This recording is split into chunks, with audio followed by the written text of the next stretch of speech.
Could this be the answer to stopping the lucrative copper theft? Metrorail is pinning its faith on it. This is a new way of tracking stolen items like copper wires. Louis Buurkus is a technician for Metrorail, and he told us how it works. The data dot DNA technology has got two main attributes, namely that it has a positive dot that is sprayed onto your equipment, as well as an ultraviolet identification. The data dot application, which is part of the aerosol application, has got a positive code embedded in the data dot. So if you then view that under a microscope or a magnifying glass, you can positively identify the code.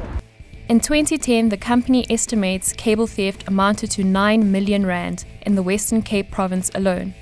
And they say nationally, the costs run up to 40 million rand. Part of the problem was just how easy it is for criminals to get away with. This scan is making it harder. Has the benefit of being forensically suitable to positively identify assets. It's a very easy application by using an aerosol application plus a painting application. It gives positive identification of assets, and then it is also possible to trace your assets where they go. In other words, if something is stolen and it's picked up somewhere, you can positively identify it back to a location. Metrorail has had to deal with the costs of replacing stolen cables and vandalism. Louis Buurkus says that this is one of the most cost-effective technologies. The cost of the technology is relatively inexpensive in comparison with the benefit or the potential benefit that we can achieve by using it. It also depends on how intensely you want to apply the spray to your assets. That would depend on obviously how much of the application you need. Lawrence Vinkile is the spokesperson for Metrorail. He also speaks for the spray and can say the cost will not affect ticket prices. The rollout of this technology will not affect the price of tickets. You must remember that this intervention is meant to save the millions that we're currently losing through the theft of safety critical assets in our environment.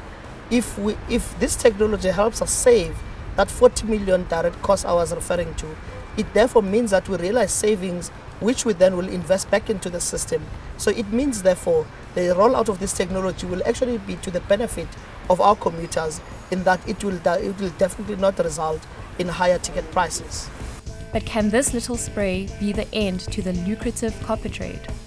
Absolutely, we are convinced that this innovation will deter this criminal behavior. Because you must remember, this is a combination of interventions.